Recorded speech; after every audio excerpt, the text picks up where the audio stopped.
ಒಂದೂರಿನಲ್ಲಿ ಶಾರದಾ ರಮೇಶ್ ಅನ್ನುವ ತಾಯಿ ಮಗ ಇದ್ದರು. ಶಾರದಳಿಗೆ ತನ್ನ ಮಗ ಅಂದರೆ ಬಹಳ ಇಷ್ಟ. ತನ್ನ ಮಗ ಕೇಳಿದ್ದು ಪ್ರತಿಯೊಂದನ್ನು ತೆಗೆಸಿಕೊಡುತ್ತಾ ಶಾರದಾ ಸಂತೋಷವಾಗಿರ್ತಾಳೆ. ರಮೇಶ್ನನ್ನು ಬಹಳ ಓದಿಸ್ತಾಳೆ. ರಮೇಶ್ ಸಿಟಿಗೆ ಹೋಗಿ ಓದಿಕೊಳ್ಳುತ್ತಾ ಓದು ಎಲ್ಲ ಪೂರ್ತಿ ಮಾಡುತ್ತಾನೆ. ಆನಂತರ ಮನೆಗೆ ಆವಾಗವಾಗ ಬರುತ್ತಾ ಸಿಟಿಯಲ್ಲಿಯೇ ಕೆಲಸದ ಅವಕಾಶಕ್ಕಾಗಿ ಎದುರು ನೋಡುತ್ತಿರುತ್ತಾನೆ. ಹೀಗಿರುವಾಗ ರಮೇಶ್ ಒಂದು ದಿನ ಏನಕ್ಕೋ ಗಡಿಬಿಡಿಯಿಂದ ಮನೆಗೆ ಬರುತ್ತಾನೆ. ರಮೇಶ್ನನ್ನು ಅಷ್ಟು ಗಡಿಬಿಡಿಯಲ್ಲಿರುವುದು ನೋಡಿ ಶಾರದಾ ಗಾಬರಿ ಆಗ್ತಾಳೆ. ಏನಾಯ್ತು ಮಗು, ಯಾಕೀಗೆ ಟೆನ್ಷನ್ ಪಡ್ತಿದ್ಯಾ? ಅಮ್ಮ, ನಾನು ನಿನ್ನ ಹತ್ರ ಒಂದು ವಿಷಯ ಮುಚ್ಚಿಟ್ಟಿದ್ದೀನಮ್ಮ. ಏನು ಅದು? ಇದುವರೆಗೂ ನನ್ನ ಹತ್ರ ಇನ್ನು ಯಾವ ವಿಷಯ ಮುಚ್ಚಿಟ್ಟಿಲ್ವಲ್ಲ? ನನ್ನ ಹತ್ರ ಮುಚ್ಚಿಟ್ಟಿದ್ಯಾ ಅಂದ್ರೆ ಅದೇನೋ ದೊಡ್ಡ ವಿಷಯವಾಗಿರುತ್ತೆ. ಏನಾಯ್ತು ಹೇಳಪ್ಪ. ಅಮ್ಮ, ನಾನು ಸಿಟಿನಲ್ಲಿ ಅನಾಮಿಕನ್ನ ಹುಡುಗಿನ ಪ್ರೇಮಿಸಿದ್ದೀನಿ. ಆ ಹುಡುಗಿ ಅಂದ್ರೆ ನಂಗೆ ಬಹಳ ಇಷ್ಟ ಅಮ್ಮ. ಇಬ್ಬರು 2 ವರ್ಷಗಳಿಂದ ಪ್ರೇಮಿಸ್ತಿದೀವಿ. ಆದ್ರೆ ಏನ್ಲಮ್ಮ, ಆ ಹುಡುಗಿಗೇನೋ ಅವರಪ್ಪ ಒಂದು ಮದುವೆ ಸಂಬಂಧ ನೋಡಿದಾರಮ್ಮ. ನಂಗೆ ಏನ್ ಮಾಡ್ಬೇಕು ಗೊತ್ತಾಗ್ತಿಲ್ಲಮ್ಮ. ಆ ಹುಡುಗಿ ಅಲ್ದಿದ್ರೆ ನಾನು ಬದುಕಲ್ಲಮ್ಮ. ನೋಡು ಮಗು, ನೀನೇನು ಗಾಬರಿ ಆಗ್ಬೇಡ. ನಾನು ಹೋಗಿ ಅವಳ ಅಪ್ಪನ ಹತ್ರ ಮಾತಾಡಿ ನೀನು ಮದುವೆ ಮಾಡಿಸ್ತೀನಿ. ನೀನ್ ಬೇಗ ಹೋಗಿ ಮಾತಾಡಮ್ಮ. ಇಲ್ಲ ಅಂದ್ರೆ ಅನಾಮಿಕಳ ಮದುವೆಗೆ ಎಲ್ಲ ಏರ್ಪಾಡುಗಳು ನಡೆದು ಹೋಗ್ತದೆ ಅಂತ ಭಯವಾಗ್ತಿದೆ. ಅಯ್ಯೋ, ಅಷ್ಟು ಟೆನ್ಷನ್ ಪಡ್ಬೇಡ್ವೋ, ಎಲ್ಲ ಚೆನ್ನಾಗಿ ನಡೆದ್ ಬಿಡು, ನೀನು ಗಾಬರಿ ಆಗ್ಬೇಡ. ಹಾಗೆ ರಮೇಶನನ್ನು ಸಮಾಧಾನಿಸಿದ ನಂತರ ಶಾರದಾ ಅಲ್ಲಿಂದ ಹೊರಟು ಹೋಗುತ್ತಾಳೆ. ಮದುವೆ ಈರಯ್ಯನನ್ನು ಕರೆದುಕೊಂಡು ತನ್ನ ಮಗನ ಮದುವೆ ಸಂಬಂಧ ಮಾತನಾಡುತ್ತಾಳೆ. ಅವರ ಮದುವೆಗೆ ಏರ್ಪಾಟು ಮಾಡುತ್ತಾಳೆ.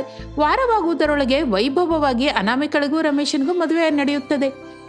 ಮನೆಗೆ ಹೊಸ ಸೊಸೆ ಬಂದಿದ್ದರಿಂದ ಎಷ್ಟೋ ಸಂಭ್ರಮವಾಗಿರುತ್ತದೆ ಮನೆಯೆಲ್ಲ. ನೋಡಮ್ಮ ಅನಾಮಿಕಾ, ನನ್ನ ಮಗ ಅಂದ್ರೆ ನಂಗೆ ಬಹಳ ಇಷ್ಟ. ಅವನಿಗೆ ಇದುವರೆಗೂ ಯಾವ ಕಷ್ಟ ಬಾರದ ಹಾಗೆ ಬೆಳೆಸಿದ್ದೀನಿ. ಮೊದಲ ಸಲ ಅವನು ಬಂದು ನೀನಿಲ್ದೆ ನಾನು ಬದುಕಲಾರೆ ಅಂತ ಅಂದ. ಅವನ ಕಣ್ಣಲ್ಲಿ ನೀರು ನೋಡಿದೆ. ನಿನ್ ಮೇಲೆ ಅವನು ಇಟ್ಕೊಂಡ ಪ್ರೇಮ ನೋಡಿದೆ. ನನ್ನ ಮಗನ್ನ ನಿನ್ನ ಕೈಯಲ್ಲಿ ಇಡ್ತಿದ್ದೀನಮ್ಮ. ಅವನಿಗೆ ಯಾವ ಕಷ್ಟನೂ ಬಾರದಂತೆ, ನೀನು ಯಾವ ತೊಂದರೆಯೂ ಬರದಂತೆ ಸಂತೋಷವಾಗಿರ್ಬೇಕು. ಹಾಗೆ ಅತ್ತೆ. ಹಾಗೆ ಅಂದ್ರೆ ಸರಿ ಹೋಗಲ್ಲ. 1 ವರ್ಷದಲ್ಲಿ ನಂಗೊಬ್ಬ ಮೊಮ್ಮಗನನ್ನು ಕೊಟ್ಟು ಆ ನಂತರ ನಿಮ್ ಇಷ್ಟ ಬಂದ ಹಾಗೆ ಮಾಡ್ಕೊಳ್ಳಿ. ಶಾರದಾ ಹಾಗಂದಿದ್ದಕ್ಕೆ ಅಲ್ಲಿದ್ದವರೆಲ್ಲ ನಗುತ್ತಾರೆ. ಹಾಗೆ ತಿಂಗಳು ಕಳೆಯುತ್ತದೆ. ಅನಾಮಿಕಾ ಸಿಟಿ ಹುಡುಗಿಯಾಗಿದ್ದರಿಂದ ಹಳ್ಳಿಯ ಪದ್ಧತಿಗಳೇನೂ ಬರುವುದಿಲ್ಲ. ಅಡಿಗೆ ಕೆಲಸ ಕೂಡ ಸರಿಯಾಗಿ ಬಾರದಿದ್ದರಿಂದ ಯಾವ ಕೆಲಸ ಮಾಡೋದಕ್ಕೂ ಅನಾಮಿಕಾ ಮುಂದಕ್ಕೆ ಬರುತ್ತಿರಲಿಲ್ಲ. ಶಾರದಳೆ ಮನೆ ಕೆಲಸ ಎಲ್ಲ ಮಾಡ್ತಾ ಇರ್ತಾಳೆ. ಆದರೆ ಸೊಸೆಯನ್ನು ನೋಡಿ ಶಾರದಳಿಗೆ ಬಹಳ ಕೋಪ ಬರುತ್ತೆ. ಒಂದು ದಿನ ಮಗನ ಹತ್ತಿರ ಸೊಸೆ ಬಗ್ಗೆ ಮಾತಾಡ್ತಾ ಇರ್ತಾಳೆ. ಏನಮ್ಮ, ಏನೋ ಮಾತಾಡ್ಬೇಕು ಅಂದೆ. ಅನಾಮಿಕಾ ಗುಡಿಗೆ ಹೋಗಿದ್ದಾಳೆ, ಈಗ ಹೇಳಮ್ಮ. ಏನು ಆ ಹುಡುಗಿ ಆ ಥರ ಇದ್ದಾಳೆ? ಒಂದು ಕೆಲಸ ಕೂಡ ಸರಿಯಾಗಿ ಬರಲ್ಲ. ಏನ್ ಮಾಡ್ತಾಳೋ ಅರ್ಥವಾಗ್ತಿಲ್ಲ. ಅಡುಗೆ ಮಾಡಲ್ಲ, ಬಟ್ಟೆ ಒಗೆಯಲ್ಲ, ಮನೆಯನ್ನ ಶುಭ್ರವಾಗಿಡಲ್ಲ. ಹೀಗಾದ್ರೆ ಹೇಗೂ ಮಗು? ನಂಗಂತೂ ಬಹಳ ಕೋಪ ಬರುತ್ತೆ. ಅಮ್ಮ, ಕೋಪ ಮಾಡಬೇಡಮ್ಮ. ನಾನು ಅನಾಮಿಕಳಿಗೆ ಬುದ್ಧಿ ಹೇಳ್ತೀನಲ್ಲ. ಅನಾಮಿಕಾ ಕೂಡ ನಾಳೆಯಿಂದ ಕೆಲಸ ಮಾಡ್ತಾಳಮ್ಮ. ನಾನು ಹೇಳ್ತೀನಮ್ಮ. ಹಾಗೆ ರಮೇಶ್ ತನ್ನ ತಾಯಿಗೆ ಬುದ್ಧಿ ಹೇಳುತ್ತಾನೆ. ಇಷ್ಟರಲ್ಲಿ ಗುಡಿಗೆ ಹೋದ ಅನಾಮಿಕಾ ಮನೆಗೆ ಬರುತ್ತಾಳೆ. ಅನಾಮಿಕಳನ್ನು ರೂಮಿಗೆ ಕರೆದುಕೊಂಡು ಹೋಗಿ ರಮೇಶ್ ತನ್ನ ತಾಯಿ ಶಾರದಾ ಪಡುತ್ತಿರುವ ಕಷ್ಟವನ್ನು ಹೇಳ್ತಾನೆ. ನೋಡ ಅನಾಮಿಕಾ, ನೀನು ಸಿಟಿ ಹುಡುಗಿ, ಆದ್ರೆ ಇದು ಹಳ್ಳಿ. ಇಲ್ಲಿ ನೀನು ಮರ್ಯಾದೆಯಾಗಿ ಎಲ್ಲರ ಗೌರವ ಹೊಂದೋ ಹಾಗಿರ್ಬೇಕು. ನಾನು ಏನ್ ಹೇಳ್ತಿದ್ದೀನಿ ಅಂದ್ರೆ, ಅಮ್ಮ ಯಾವಾಗ್ಲೂ ಕೆಲಸ ಮಾಡ್ತಾ ಸುಸ್ತಾಗ್ತಾಳೆ. ಆದ್ರಿಂದ ನೀನು ಒಂದೊಂದೇ ಕೆಲಸ ನಿಧಾನವಾಗಿ ಕಲ್ತ್ಕೋ. ನೀನು ಮನೆ ಕೆಲಸ ಮಾಡ್ತಿದ್ರೆ ಅಮ್ಮ ಸಂತೋಷ ಪಡ್ತಾಳಲ್ವಾ? ಹಾಗೆ ರೀ, ನಂಗೆ ಕೆಲಸ ಅಷ್ಟು ಬರಲ್ವಲ್ಲ. ಆದ್ರೆ ನಾನು ನಾಳೆಯಿಂದ ಕೆಲಸ ಮಾಡೋದಕ್ಕೆ ಪ್ರಯತ್ನಿಸ್ತೀನಿ. ಹಾಗೆ ಅನಾಮಿಕಾ ಆ ಮಾರನೇ ದಿನದಿಂದ ಮನೆ ಕೆಲಸ ಮಾಡಲಿಕ್ಕೆ ಶುರು ಮಾಡ್ತಾಳೆ. ಸೊಸೆ ಕೆಲಸ ಮಾಡುತ್ತಾನೆ ಅಂದಿದ್ದಕ್ಕೆ ಶಾರದಾ ಸಂತೋಷ ಪಡುತ್ತಾಳೆ. ನಾನು ಹಾಗೆ ಊರಿನ ಕೊನೆವರೆಗೂ ಹೋಗಿ ಬರ್ತೀನಿ ಬಿಡು. ಆ ಪಾರ್ವತಿ ಹತ್ರ ಮಾತಾಡಿ ಬರ್ತೀನಿ. ನೀನು ಅಡುಗೆ ಮಾಡಿ ಇಡಮ್ಮ, ಸರಿನಾ? ಹಾಗೆ ಅತ್ತೆ, ನಾನು ಮಾಡ್ತೀನಲ್ಲ, ಮಾಡ್ಬಿಡ್ತೀನಿ ಅತ್ತೆ. ನೀವು ಕ್ಷೇಮವಾಗಿ ಹೋಗಿ ಬನ್ನಿ. ಹಬ್ಬ, ಬಹಳ ಸಂತೋಷವಾಗಿದೆ ಅಮ್ಮ. ನಿನ್ನ ಮಾತಿಗೆ ನನ್ನ ಹೊಟ್ಟೆ ತುಂಬಿ ಹೋಯ್ತು ಅಂದ್ಕೋ. ಸರಿ ಅಮ್ಮ, ನಾನು ಹೋಗಿ ಬರ್ತೀನಿ. ಹಾಗೆ ಶಾರದಾ ಅಲ್ಲಿಂದ ಹೋದ ನಂತರ ಅನಾಮಿಕಾ ಅಡುಗೆ ಮಾಡಲಿಕ್ಕೆ ಪ್ರಾರಂಭಿಸ್ತಾಳೆ. ಆದರೆ ತರಕಾರಿಯನ್ನು ಕ್ಲೀನ್ ಮಾಡುವುದು ಅವಳಿಗೆ ಬರದಿದ್ದರಿಂದ ಅನಾಮಿಕಾ ಬಹಳ ಆಲೋಚಿಸ್ತಾ ಇರ್ತಾಳೆ. ತರಕಾರಿ ತೊಳೆಯೋದು ಬರಲ್ವಲ್ಲ, ಈಗ ಏನ್ ಮಾಡೋದು? ಆ ವಾಷಿಂಗ್ ಮೆಷಿನ್ ಇದೆಯಲ್ಲ, ಅದ್ರೊಳಗೆ ಹಾಕಿದ್ರೆ ತರಕಾರಿ ಅದೇ ಕ್ಲೀನ್ ಮಾಡುತ್ತಲ್ಲ. ಅತ್ತೆ ಕೂಡ ಹೀಗೆ ಮಾಡಿದ್ರೆ ಬಹಳ ಹ್ಯಾಪಿಯಾಗಿ ಫೀಲ್ ಆಗ್ತಾಳೆ ಎಂದು ಅನಾಮಿಕಾ ಅಂದುಕೊಳ್ಳುತ್ತಾ ತನ್ನ ವಾಷಿಂಗ್ ಮೆಷಿನ್ ಅಲ್ಲಿ ತರಕಾರಿ ಹಾಕುತ್ತಾಳೆ. ಸ್ವಲ್ಪ ಹೊತ್ತಿಗೆ ಮೆಷಿನ್ ಇಂದ ತರಕಾರಿಯನ್ನ ದರಿದ್ರವಾಗಿ ಹಾಳಾಗುತ್ತೆ. ಅವನ್ನ ನೋಡಿ ಅನಾಮಿಕಾ ಶಾಕ್ ಆಗ್ತಾಳೆ. ಇನ್ನು ಅದಲ್ಲೇ ಪಕ್ಕದಲ್ಲಿಟ್ಟು ಅನ್ನ ಮಾಡಬೇಕು ಅಂತ ನೋಡ್ತಾಳೆ. ಅಕ್ಕಿಯಲ್ಲಿ ನೀರು ಹಾಕದೆ ಹಾಗೆ ಗ್ಯಾಸ್ ಮೇಲೆ ಇಡ್ತಾಳೆ. ಅದು ಎಷ್ಟು ಹೊತ್ತಾದರೂ ಬೇಯೋದಿಲ್ಲ. ಆದರೆ ಅದು ಬಹಳ ಸೀದು ಹೋಗುತ್ತದೆ. ಅದನ್ನು ಕೂಡ ಹಾಗೆ ಬಿಟ್ಟು ಮನೆಯನ್ನಾದ್ರೂ ಕ್ಲೀನ್ ಮಾಡೋಣ ಅಂತ ನೋಡ್ತಾಳೆ. ಟೇಬಲ್ ಫ್ಯಾನ್ನಿಂದ ಮನೆಯೆಲ್ಲ ಕ್ಲೀನ್ ಮಾಡಬೇಕು ಅಂದ್ಕೋತಾಳೆ. ಆದರೆ ಟೇಬಲ್ ಫ್ಯಾನ್ ಗಾಳಿಗೆ ವಸ್ತುಗಳೆಲ್ಲ ಕೆಳಗೆ ಬಿದ್ದು ಹೋಗುತ್ತೆ. ಗಾಜಿನ ಡಬ್ಬಗಳಾದ್ರೂ ಕೆಳಗೆ ಬಿದ್ದು ಚೂರಾಗುತ್ತದೆ. ಮನೆಯೆಲ್ಲ ಚೆದರಿ ಚಿಲ್ಲಾಪಿಲ್ಲಿ ಆಗುತ್ತದೆ. ಇಷ್ಟರಲ್ಲಿ ಹೊರಗೆ ಹೋದ ಶಾರದಾ ತಿರುಗಿ ಮನೆಗೆ ಬರ್ತಾಳೆ. ಮನೆಯಲ್ಲಿರುವ ಆ ಪರಿಸ್ಥಿತಿ ನೋಡಿ ಶಾರದಾ ಆಶ್ಚರ್ಯ ಹೋಗ್ತಾಳೆ. ಶಾರದಳಿಗೆ ಕೋಪ ನೆತ್ತಿಗೆ ಇರುತ್ತದೆ. ಅಯ್ಯೋ ಅಯ್ಯೋ ಅಯ್ಯೋ, ಎಂತ ಕೆಲಸ ಆಗೋಯ್ತು! ನಾಶ ಮಾಡಿದ್ಯಲ್ಲೇ, ನನ್ನ ಮನೆನ ಹಾಳು ಮಾಡಿದ್ಯಲ್ಲ ಇವಳು. ಬಂಗಾರದಂತ ವಸ್ತುಗಳೆಲ್ಲ ಹಾಳಾಗೋಯ್ತು. ಆ ದರಿದ್ರದ ಆಲೋಚನೆ ಹೇಗ್ ಬಂತೆ? ವಾಷಿಂಗ್ ಮಿಷಿನ್ ಅಲ್ಲಿ ತರಕಾರಿ ಹಾಕೋದೇನದು ಹೊಸದು? ಅತ್ತೆ, ನಂಗೇನು ಗೊತ್ತಿಲ್ಲ ಅತ್ತೆ. ಅಡುಗೆ ಮಾಡೋದು ಹೊಸದಲ್ವಾ? ಆ ಮಾತು ನಂಗೆ ಹೇಳಿ ಸಾಯ್ಬೋದಿತ್ತಲ್ಲ. ನನ್ನ ಕರ್ಮ ಏದೋ ನಾನೇ ಮಾಡ್ತಿದ್ದೆ. ಬೈಬಿಡಿ ಅತ್ತೆ, ನಾನು ಸಿಟಿಲಿ ಬೆಳೆದಿದ್ದೀನಿ. ನಮ್ಮ ಮನೇಲಿ ಯಾರೂ ಕೆಲಸ ಮಾಡಲ್ಲ, ಕೆಲಸದವಳು ಮಾಡ್ತಾಳೆ. ಅದಕ್ಕೆ ನನಗೂ ನಮ್ಮಮ್ಮಗೂ ಕೂಡ ಈ ಕೆಲಸ ಗೊತ್ತಿಲ್ಲ. ಅತ್ತೆ ಪ್ಲೀಸ್ ಅತ್ತೆ, ನಾನು ಬೈಬೇಡಿ. ನಾನೆಲ್ಲ ಕೆಲಸ ಕಲ್ತ್ಕೋತೀನಿ ಅತ್ತೆ. ನಿನಗೊಂದು ನಮಸ್ಕಾರ ತಾಯಿ. ನಿನ್ನ ಬುದ್ಧಿಹೀನ ಕೆಲಸದಿಂದ ಮನೆಯನ್ನ ಏನ್ ಮಾಡಿದ್ಯೋ ಅಂತ ಭಯವಾಗುತ್ತೆ. ಈ ದಿನದಿಂದ ನೀನು ಯಾವ ಕೆಲಸ ಮಾಡಬೇಡಮ್ಮ, ಮಾಡಬೇಡ. ನಾನೇ ಮಾಡ್ತೀನಿ. ನನ್ನ ಕರ್ಮ ಏನೋ ನಾನೇ ಪಡ್ತೀನಿ ಇರು. ಮತ್ತೆ ಮನೆ ಕೆಲಸ ಹೇಗೆ ಮಾಡ್ತೀರತ್ತೆ? ನೀವೊಬ್ಬರೇ ಮಾಡಲಾರಲ್ಲ. ನಾನು ಎಲ್ಲ ಕೆಲಸ ಕಲ್ತ್ಕೋತೀನಿ ಅತ್ತೆ. ಇನ್ನೊಂದ್ಸಲ ಹೀಗೆ ಆಗದಂತೆ ನೋಡ್ಕೋತೀನಿ. ಪ್ಲೀಸ್ ಅತ್ತೆ, ನನ್ನನ್ನು ನಂಬಿ. ನಾಳೆಯಿಂದ ಈ ಮನೇಲಿ ಕೂಡ ಕೆಲಸದವಳನ್ನ ಇಡ್ತೀನಮ್ಮ. ನೀನು ಮಾತ್ರ ಯಾವ ಕೆಲಸ ಮಾಡಬೇಡ. ಹಾಗೆ ಅನಾಮಿಕಳ ಹತ್ತಿರ ಮನೆ ಕೆಲಸ ಮಾಡಿಸುವುದು ಬಹಳ ಕಷ್ಟ ಎಂದು ತಿಳಿದುಕೊಂಡು ಶಾರದಾ ತನ್ನ ಮನೆಯಲ್ಲಿ ಒಬ್ಬ ಕೆಲಸದವಳನ್ನು ಇಡ್ತಾಳೆ. ಆ ಕೆಲಸವನ್ನೆಲ್ಲ ಮಾಡುತ್ತಾ ಇರುವ ಕೆಲಸದವಳನ್ನು ನೋಡಿ ಅನಾಮಿಕಾ ಕೆಲಸ ಹೇಗೆ ಮಾಡಬೇಕು ಎಂದು ಕಲಿತುಕೋ ಎಂದು ಹೇಳ್ತಾಳೆ. ಅನಾಮಿಕಾ ಒಂದೊಂದಾಗಿ ಕೆಲಸದವಳು ಮಾಡುವ ಕೆಲಸಗಳನ್ನೆಲ್ಲ ಜಾಗೃತಿಯಾಗಿ ನೋಡುತ್ತಾ ಇದಕ್ಕೂ ಮೊದಲಿನ ಹಾಗೆ ಮನೆಯೆಲ್ಲ ಮೇಲೆ ಕೆಳಗೆ ಮಾಡದೆ ನಿಧಾನವಾಗಿ ಮನೆ ಕೆಲಸ, ಅಡುಗೆ ಕೆಲಸ ಎಲ್ಲ ಕಲಿತುಕೋತಾಳೆ. ದಿನಗಳು ಕಳೆಯುತ್ತಿದ್ದ ಹಾಗೆ ಅನಾಮಿಕಳ ಬುದ್ಧಿಹೀನ ಕೆಲಸಗಳು ಕಡಿಮೆಯಾಗಿ ಹೋಗಿ ಮನೆಯನ್ನು ನೀಟಾಗಿ ಇಡುವುದು ಹೇಗೋ ಕಲ್ತ್ಕೋತಾಳೆ. ಇನ್ನು ಆ ನಂತರ ಶಾರದಾ ಹೇಳಿದ ಹಾಗೆ ಕೇಳ್ತಾಳೆ. ಅಮಾಯಕವಾಗಿ ಮಾಡುವ ಅನಾಮಿಕಾ ಕೆಲಸ ಕಡಿಮೆಯಾಗಿದ್ದರಿಂದ ಶಾರದಾ ಸಂತೋಷಿಸುತ್ತಾಳೆ. ಆಗಿನಿಂದ ಅನಾಮಿಕಾ, ಶಾರದಾ, ರಮೇಶ್ ಸಂತೋಷದಿಂದ ಜೀವಿಸುತ್ತಿರುತ್ತಾರೆ. ತಿಮ್ಮಾಪುರ್ ಟೌನ್ನಲ್ಲಿ ಶಾರದಾ ಅನ್ನುವ ಹೆಸರಿನ ಒಬ್ಬ ಹೆಂಗಸಿದ್ದಳು. ದಯಾಗುಣ, ಸೇವೆ ಮಾಡುವ ಗುಣವುಳ್ಳ ಉತ್ತಮರವಳು ಶಾರದಾ. ಆಕೆಗೆ ಅನಾಮಿಕ ಅನ್ನುವ ಹೆಸರುಳ್ಳ ಕೆಲಸಗಾರಳಾದ ಸೊಸೆಯು ಬರುತ್ತಾಳೆ. ಶಾರದಳಿಗೆ ಹೆಚ್ಚಾಗಿ ಕೆಲಸವಿರುತ್ತಿರಲಿಲ್ಲ. ಹೆಚ್ಚಾಗಿ ಟಿವಿ ನೋಡುವುದು, ಸ್ವಲ್ಪ ಹೊತ್ತು ನಿದ್ರೆ ಹೋಗುವುದು ಅಂತವುದನ್ನು ಮಾಡುತ್ತಾ ವಿಶ್ರಾಂತಿ ತೆಗೆದುಕೊಳ್ಳುತ್ತಾ ಇರ್ತಾಳೆ. ಸೊಸೆ ಅನಾಮಿಕ ಮಾತ್ರ ಬೆಳಗ್ಗೆ ಎದ್ದಾಗಿನಿಂದ ರಾತ್ರಿ ಮಲಗುವವರೆಗೂ ಎಲ್ಲ ಕೆಲಸಗಳು ಚಕಚಕ ಅಂತ ಮಾಡುತ್ತಾ ಹುಷಾರಾಗಿ ಚುರುಕಾಗಿ ಇರುತ್ತಾಳೆ. ಆ ದಿನ ಕೂಡ ಎಲ್ಲ ಕೆಲಸಗಳನ್ನು ಪೂರ್ತಿ ಮಾಡಿದ ನಂತರ ಅನಾಮಿಕಾ ಹ್ಯಾಂಡ್ ಬ್ಯಾಗ್ ತೆಗೆದುಕೊಂಡು ಹಾಲ್ನಲ್ಲಿ ಸೋಫಾದಲ್ಲಿ ಕುಳಿತುಕೊಂಡು ಟಿವಿ ನೋಡುತ್ತಿದ್ದ ಅತ್ತೆ ಶಾರದಾಳ ಹತ್ತಿರಕ್ಕೆ ಬರ್ತಾಳೆ. ಅತ್ತೆ, ನಾನು ಏರ್ಪೋರ್ಟ್ವರೆಗೂ ಹೋಗಿ ಬರ್ತೀನಿ. ಯಾಕೆ ಸೊಸೆ? ಈ ದಿನ ನನ್ನ ಫ್ರೆಂಡ್ ಶ್ರಾವ್ಯ ಅಮೇರಿಕಾಗೆ ಹೋಗ್ತಿದ್ದಾಳತ್ತೆ. ಸೆಂಡ್ ಆಫ್ ಕೊಟ್ಟು ಬಂದ್ಬಿಡ್ತೀನಿ. ಸರಿ ಸೊಸೆ. ಪಪ್ಪು ಸಾರು ಮಾಡು ಅಂದಿದ್ನಲ್ಲ, ಮಾಡಿದ್ಯಾ? ಮಾಡಿದ್ದೀನತ್ತೆ. ಎಲ್ಲ ಡೈನಿಂಗ್ ಟೇಬಲ್ ಮೇಲೆ ಇಟ್ಟಿದ್ದೀನಿ. ನೀವು ಹೋಗಿ ಹಾಕ್ಕೊಂಡು ತಿಂದ್ರೆ ಸಾಕತ್ತೆ. ಸರಿ ಸೊಸೆ, ಜಾಗ್ರತೆಯಾಗಿ ಹೋಗಿ ಬೇಗ ಬಂದ್ಬಿಡು. ಮಗ ಬರೋದ್ರಲ್ಲಿ ಮನೆಯಲ್ಲಿರ್ಬೇಕು. ಹಾಗೆ ಅತ್ತೆ ಎಂದು ಹೇಳಿ ಅನಾಮಿಕಾ ಹ್ಯಾಂಡ್ ಬ್ಯಾಗ್ ತೆಗೆದುಕೊಂಡು ಮನೆಯಿಂದ ಹೊರಗೆ ಬರ್ತಾಳೆ. ಇಷ್ಟರಲ್ಲಿ ಅವಳು ಬುಕ್ ಮಾಡಿದ ಆಟೋ ಕೂಡ ಬರುತ್ತದೆ. ಅನಾಮಿಕಾ ಆಟೋದಲ್ಲಿ ಕುಳಿತ ತಕ್ಷಣ ಆಟೋ ಅಲ್ಲಿಂದ ಹೊರಟು ಹೋಗುತ್ತದೆ. ಮನೆಯಲ್ಲಿರುವ ಶಾರದಳಿಗೆ ಸೊಸೆ ಮಾಡಿದ ಪಪ್ಪು ಸಾರಿನ ವಾಸನೆ ಗಮ್ಮಂದು ಬರುತ್ತಲೇ ಹಸಿವೆ ಅನ್ನಿಸುತ್ತದೆ.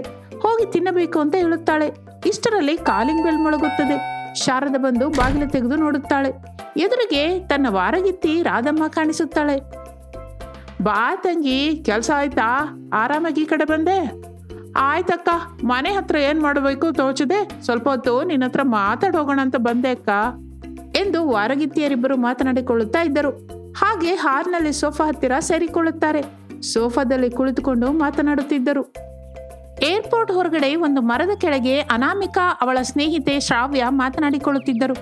ಹಾಗೆ ಮಾತನಾಡುತ್ತಾ ಮಧ್ಯ ಮಧ್ಯದಲ್ಲಿ ಶ್ರಾವ್ಯ ತಲೆ ಕೆರೆದುಕೊಳ್ಳುತ್ತಾ ಇದ್ದಳು. ಅದು ಅನಾಮಿಕಾ ಗಮನಿಸುತ್ತಾಳೆ. ಆದರೂ ಏನೂ ಕೇಳುವುದಿಲ್ಲ. ಅದೇ ಅವಳು ಮಾಡಿದ ತಪ್ಪು. ಆಗ ಸ್ವಲ್ಪ ಕೇಳಿದ್ದರೆ, ಜಾಗೃತಿ ವಹಿಸಿದ್ದರೆ ಆ ನಂತರ ಅನಾಮಿಕಳ ಪರಿಸ್ಥಿತಿ ಮತ್ತೊಂದು ತರಹ ಇರುತ್ತಿತ್ತು. ಆದರೆ ಆಗಲೇ ನಡೆಯಲಾರದ ತಪ್ಪು ನಡೆದು ಹೋಯಿತು. ಬೀಸುತ್ತಿರುವ ಗಾಳಿಗೆ ಶ್ರಾವ್ಯಳ ತಲೆಯಲ್ಲಿದ್ದ ಕೂದಲು ಅನಾಮಿಕಳ ತಲೆಯ ಮೇಲೆ ಬೀಳುತ್ತದೆ. ಆಗ ಶ್ರಾವ್ಯಳ ತಲೆಯಲ್ಲಿದ್ದ ಹೇನುಗಳು ಚಕಚಕ ಅಂತ ಅನಾಮಿಕಳ ತಲೆಯೊಳಗೆ ಹೋಗುತ್ತದೆ. ಆಗ ಅನಾಮಿಕ ಕೂಡ ಮಾತಿನ ಮಧ್ಯದಲ್ಲಿ ತಲೆ ಕೆರೆದುಕೊಳ್ಳುತ್ತಾ ಇದ್ದಳು. ಆಗ ಅನಾಮಿಕಾ ಶ್ರಾವ್ಯಳನ್ನು ಹೀಗೆ ಕೇಳ್ತಾಳೆ. ಏನು ಶ್ರಾವ್ಯ, ನಿನ್ ತಲೆ ಕುರಿತ ನನ್ಗೆ ಹೇಗ್ ಬಂತು? ಏನ್ ಮಾಡಿದ್ಯೇ? ಅಯ್ಯೋ ಅನಾಮಿಕಾ, ನಾನು ಅಮೆರಿಕಾಗೆ ಏಕೆ ಹೋಗ್ತಾ ಇದ್ದೀನಿ ನಿಂಗೆ ಹೇಳಿಲ್ವಲ್ಲ. ನನ್ನ ತಲೆಯಲ್ಲಿ ಹೇನೆಗಳಿವೆ, ಅದು ನನ್ನ ತಲೆನ ತುರ್ಸುತ್ತಾ ಇದೆಯೇ ಎಂದು ಶ್ರಾವ್ಯ ಹೇಳುತ್ತಲೇ ಮಾತಿನ ಮಧ್ಯದಲ್ಲಿ ಅನಾಮಿಕಾ ಸೇರಿಸಿಕೊಂಡು ಶ್ರಾವ್ಯಳನ್ನು ಬೈಯುತ್ತಾ ಹೀಗನ್ನುತ್ತಾಳೆ. ಅಯ್ಯೋ ಕತ್ತೆ ಮುಗಿದೋಳೆ, ಕಾಲೇಜ್ ದಿನದಲ್ಲಿ ನನ್ನ ಕೂದಲಿನ ಮೇಲೆ ನಿನ್ನ ಹಾಗೆ ತಿರ್ಲಿಲ್ಲ ಅಂತ ಈಗ ಮತ್ತೆ ಇಷ್ಟು ದಿನಕ್ಕೆ ಹೀಗೆ ಪ್ಲಾನ್ ಮಾಡಿದ್ಯಾ ನಿನ್ನನ್ನು? ಇನ್ನು ಆ ಮಾತು ಕೇಳಿ ಶ್ರಾವ್ಯ ಲೇಡಿ ವಿಲನ್ ಹಾಗೆ ನಗುತ್ತಾ ಇರುತ್ತಾಳೆ. ಅನಾಮಿಕಾ ತಲೆ ಕೆರೆಯುತ್ತಾ ಅಲ್ಲಿಂದ ಓಡಲು ಶುರು ಮಾಡುತ್ತಾಳೆ. ಮನೆ ಹತ್ತಿರ ವಾರಗಿತ್ತಿಯರಿಬ್ಬರು ಮಾತಿನಲ್ಲಿ ಬಿದ್ದು ಟೈಮ್ ಕೂಡ ಮರೆತು ಹೋಗುತ್ತಾರೆ. ಆಗಲೇ ಟೈಮ್ 3 ಗಂಟೆ ಆಗಿರುತ್ತದೆ. ತಿನ್ನಬೇಕು ಅಂದು ಡೈನಿಂಗ್ ಟೇಬಲ್ ಹತ್ತಿರ ಹೋಗುತ್ತಾರೆ. ಅಷ್ಟರಲ್ಲಿ ಅನಾಮಿಕಾ ಮನೆ ಬಾಗಿಲನ್ನು ಒಡೆದುಕೊಂಡು ಒಳಗೆ ಹೋಗುತ್ತಾಳೆ. ಶಾರದಾ ರಾಧಮ್ಮ ಇಬ್ಬರು ಏನಾಯ್ತು ಅಂದ ಅನಾಮಿಕಳ ಕಡೆಗೆ ನೋಡುತ್ತಾ ಇದ್ದರು. ಇನ್ನು ಬೆಡ್ರೂಮ್ಗೆ ಬಂದ ಅನಾಮಿಕಾ ಭುಜದಲ್ಲಿದ್ದ ಹ್ಯಾಂಡ್ ಬ್ಯಾಗ್ ಅನ್ನು ಬಿಸಾಕಿ ಬಾಚಣಿಗೆ ತೆಗೆದುಕೊಂಡು ತನ್ನ ಕೂದಲನ್ನು ಬಾಚುತ್ತಾ ಇದ್ದಳು. ಇನ್ನು ಅಷ್ಟೇ, ಅಲ್ಲಿ ಇರುವೆ ಗೂಡಿನಿಂದ ಲೆಕ್ಕವಿಲ್ಲದಷ್ಟು ಇರುವೆಗಳು ಬಂದ ಹಾಗೆ ಅನಾಮಿಕಳ ತಲೆಯಿಂದ ಆ ಹೇನುಗಳು ಹಾಗೆ ಬೀಳುತ್ತಲೇ ಇರುತ್ತದೆ. ತಲೆ ತುರಿಸುತ್ತಾ ಇರುತ್ತದೆ. ಕೈಯಲ್ಲಿರೋ ಬಾಚಣಿಗೆಯಿಂದ ಗಟ್ಟಿಯಾಗಿ ತಲೆಯನ್ನು ಬಾಚುತ್ತಿರುತ್ತಾಳೆ ಅನಾಮಿಕಾ.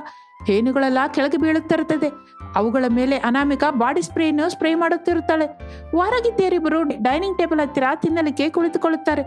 ಶಾರದಾ ಬಡಿಸುತ್ತಿದ್ದರೆ ರಾಧಮ್ಮ ಹೀಗನ್ನುತ್ತಾಳೆ. ಸೊಸೆ ಇರುವಾಗ ನಾವ್ಯಾಕೆ ಬಡಿಸ್ಕೋಬೇಕಕ್ಕ, ಸೊಸೆನ್ ಕರಿ. ಅಮ್ಮ ಅನಾಮಿಕಾ ಎಂದು ಪ್ರೇಮದಿಂದ ಕರೆಯುತ್ತಾಳೆ ಶಾರದಾ. ಅದನ್ನು ನೋಡಿ ರಾಧಮ್ಮ ಆಶ್ಚರ್ಯ ಹೋಗುತ್ತಾಳೆ. ಹಾಗೆ ಪ್ರೇಮದಿಂದ ಕರೆದ್ರೆ ಯಾವ ಸೊಸೆನೂ ಮಾತಾಡಲ್ಲ, ಮಾತು ಕೂಡ ಕೇಳಲ್ಲ. ಈಗ ನಾನು ಕರಿತೀನಿ ನೋಡು ಎಂದು ರಾಧಮ್ಮ ಗಟ್ಟಿಯಾಗಿ ಹೀಗನ್ನುತ್ತಾಳೆ. ಏನೇ ಅನಾಮಿಕಾ, ಎಲ್ಲಿಗೆ ಸತ್ಯೆ ಎಂದು ಗಟ್ಟಿಯಾಗಿ ರಾಧಮ್ಮ ಕರೆಯುತ್ತಲೇ ಬೆಡ್ರೂಮ್ ಅಲ್ಲಿ ಹೇನುಗಳ ಜೊತೆ ಕುಸ್ತಿ ಮಾಡುತ್ತಿದ್ದ ಅನಾಮಿಕಾ ಆ ಅರಚುವಂತ ಕೂಗು ತನ್ನ ಅತ್ತೆಯದು ಅಲ್ಲ, ಚಿಕ್ಕತ್ತೆ ಕರೀತಿದ್ದಾರೆ ಎಂದುಕೊಂಡು ತಲೆಗೆ ಮಾತ್ರ ಬಟ್ಟೆ ಸುತ್ತುಕೊಂಡು ಗಬಕ್ಕಂತ ಬೆಡ್ರೂಮ್ ಇಂದ ಮಾಯವಾಗಿ ಡೈನಿಂಗ್ ಟೇಬಲ್ ಹತ್ತಿರ ಮಿಂಚಿನ ಹಾಗೆ ಪ್ರತ್ಯಕ್ಷವಾಗುತ್ತಾಳೆ. ರಾಧಮ್ಮನನ್ನು ನೋಡಿ ಹೀಗನ್ನುತ್ತಾಳೆ. ಚಿಕ್ಕತ್ತೆ, ಚೆನ್ನಾಗಿದ್ದೀರಾ? ವಿಚಾರಣೆ ಎಲ್ಲ ಆನಂತರ, ಮೊದಲು ಊಟ ಬಡಿಸು ಎಂದು ಹೇಳುತ್ತಾಳೆ. ಅನಾಮಿಕಾ ಅನ್ನ ಬಡಿಸುತ್ತಾಳೆ. ಆ ನಂತರ ಪಪ್ಪು ಹಾಕುತ್ತಿರುವಾಗ ತಲೆಯಲ್ಲಿ ಆಗುತ್ತಿರುವ ನವೆಗೆ ತಲೆ ತಿರುಗುತ್ತಾ ಪಪ್ಪು ಸಾರನ್ನೆಲ್ಲ ರಾಧಮ್ಮಳ ಮೇಲೆ ಹಾಕುತ್ತಾಳೆ. ಕೋಪದಿಂದ ರಾಧಮ್ಮ ಟೇಬಲ್ ಅನ್ನು ಬಡಿಯುತ್ತಲೇ ಖಾಲಿಯಾದ ಪಪ್ಪು ಸಾರಿನ ಪಾತ್ರೆ ಡಬೀಲ್ ಅಂತ ರಾಧಮ್ಮಳ ನೆತ್ತಿಯ ಮೇಲೆ ಅದರಲ್ಲಿ ಸಿಕ್ಕಿ ಹಾಕಿಕೊಳ್ಳುತ್ತೆ. ಅನಾಮಿಕಳನ್ನು ಬೈಯುತ್ತಾ ರಾಧಮ್ಮ ಅಲ್ಲಿಂದ ಹೋಗುತ್ತಾಳೆ. ಏನಾಯ್ತೆ ನಿಂಗೆ? ಹೋಗುವಾಗ ಸರಿಯಾಗಿ ಇದ್ದೆ, ಬರುವಾಗ ಏನ್ ಬಂತು ನಿನಗೆ? ತಲೆಗೆ ಬಟ್ಟೆ ಏನು ಎಂದು ಶಾರದಾ ಸ್ವಲ್ಪ ಕೋಪದಿಂದ ಆ ಬಟ್ಟೆಯನ್ನು ಎಳೆಯುತ್ತಾಳೆ. ಅಷ್ಟೇ, ಟೇಬಲ್ ಮೇಲಿರುವ ಬೆಳ್ಳನೆಯ ಪ್ಲೇಟ್ ಮೇಲೆ ಕಪ್ಪನೆ ಹರಿಯುತ್ತಿರುವ ಹೇನು ನೋಡುತ್ತಾಳೆ. ಶಾರದಾ ಅವುಗಳನ್ನು ನೋಡಿ ಆಶ್ಚರ್ಯ ಹೋಗುತ್ತಾಳೆ. ಆ ಕ್ಷಣದಿಂದ ಅತ್ತೆ ಸೊಸೆಯರಿಬ್ಬರು ಕೈಗೆ ಒಂದೊಂದು ಬಾಚಣಿಗೆ ತೆಗೆದುಕೊಂಡು ತಲೆ ಬಾಚಿಕೊಳ್ಳುತ್ತಿರುತ್ತಾರೆ. ಈ ವಿಷಯ ತಿಳಿದುಕೊಳ್ಳುತ್ತಾರೆ ತಂದೆ ಮಗ ಪ್ರಸಾದ್ ರಮೇಶ್. ತಮ್ಮ ಹೆಂಡತಿಯರು ಬಡುತ್ತಿರುವ ಬಾಧೆ ನೋಡಲಾರದೆ ದಿನಕ್ಕೊಂದು ಶಾಪ್ಗೆ ಹೋಗಿ ಆಯಿಲ್ ತಂದು ಕೊಡುತ್ತಿದ್ದರು. ಅತ್ತೆ ಸೊಸೆಯರು ಒಂದೊಂದು ಬಾತ್ರೂಮ್ಗೆ ಹೋಗಿ ತಲೆಗೆ ಆ ಎಣ್ಣೆ ಶಾಂಪು ಹಾಕಿ ಸ್ನಾನ ಮಾಡಿಕೊಳ್ಳುತ್ತಿದ್ದರು. ಹಾಗೆ ಕಾಲ ಕಳೆದು ಬಿಡುತ್ತದೆ. ಒಂದು ದಿನ ಹೇನುಗಳು ಅನಾಮಿಕಳ ನೆತ್ತಿಯ ಕಾಲು ಭಾಗವನ್ನು ಕಚ್ಚಿಬಿಟ್ಟಿರುತ್ತದೆ. ಆ ಕಾಲು ಭಾಗದ ಗುಂಡನ್ನು ಕನ್ನಡಿಯಲ್ಲಿ ನೋಡಿಕೊಂಡು ಅನಾಮಿಕಾ ಗಾಬರಿ ಪಡುತ್ತಾಳೆ. ಅನಾಮಿಕಾ ಇನ್ನು ಬೆಡ್ರೂಮಿನಿಂದ ಹೊರಗೆ ಬಾರದ ಅತ್ತೆ ಶಾರದಾ ಬೆಡ್ರೂಮ್ಗೆ ಓಡುತ್ತಾಳೆ. ಶಾರದಾ ತಲೆ ತುಂಬ ಸೀರೆ ಸೆರಗು ಸುತ್ತಿಕೊಂಡು ಕಣ್ಣು ಮುಚ್ಚಿಕೊಂಡು ಏನೋ ಜಪ ಮಾಡುತ್ತಿರುವ ಹಾಗಿರುತ್ತಾಳೆ. ಅದೇನು ಅನಾಮಿಕಾ ಗಮನಿಸುವುದಿಲ್ಲ. ಅತ್ತೆ ಅತ್ತೆ, ಇದ್ ನೋಡಿದ್ರಾ, ನನ್ನ ನೆತ್ತಿಯಲ್ಲಿ ಹೇನುಗಳು ಹೇಗೆ ಕಚ್ಚಿ ತಿಂತಾ ಇದೆ ಎಂದು ಸೊಸೆ ಹೇಳಿದ ಮಾತಿಗೆ ಕಣ್ಣು ತೆಗೆದ ಶಾರದಾ ಅಳುತ್ತಾ ಹೀಗನ್ನುತ್ತಾಳೆ. ಅಯ್ಯೋ ಸೊಸೆ, ನನ್ನ ಕಷ್ಟನ ಯಾರ ಹತ್ರ ಹೇಳ್ಕೊಳ್ಳೋದೆ ಹೇಳು ಎಂದು ನೆತ್ತಿಯ ಮೇಲಿದ್ದ ಸೀರೆಯ ಸೆರಗನ್ನು ಪಕ್ಕಕ್ಕೆ ಎಳೆಯುತ್ತಾಳೆ. ಶಾರದಳ ಅರೆ ಗುಂಡನ್ನು ನೋಡಿ ಅನಾಮಿಕಾ ಶಾಕ್ ಹಾಕುತ್ತಾಳೆ. ತಿರುಗಿ ತಕ್ಷಣ ಅನಾಮಿಕಾ ಎಚ್ಚೆತ್ತುಕೊಳ್ತಾಳೆ. ಅತ್ತೆ, ಈಗ ನಮ್ಮ ಪರಿಸ್ಥಿತಿ ಏನು? ಇನ್ನೇನು ಸೊಸೆ, ಚೆನ್ನಾಗಿ ತಿಂದು ಕೂದಲನ್ನು ಬೆಳೆಸೋಣ, ಪಾಪ ಏನು ಕೂಡ ಬದುಕ್ಬೇಕಲ್ವ ಸೊಸೆ ಎಂದು ಅತ್ತೆ ಸೊಸೆಯರಿಬ್ಬರು ಬೋರನ್ನೇ ಅಳುತ್ತಿರುತ್ತಾರೆ. ಫ್ರೆಂಡ್ಸ್, ನೋಡಿದಿರಲ್ಲ, ಅನಾಮಿಕಾ ಶಾರದರು ಹೇನು ತುರಿಕೆಯಿಂದ ಬಹಳ ಕಷ್ಟಪಡುತ್ತಿರ್ತಾರೆ. ನಿಮಗೆ ತಿಳಿದ ಅಡುಗೆ ಮನೆ ಚಿಟ್ಕೆ ಏನಾದರೂ ಇದ್ದರೆ ಕಾಮೆಂಟ್ ರೂಪದಲ್ಲಿ ಹೇಳಿ. Thank you for watching.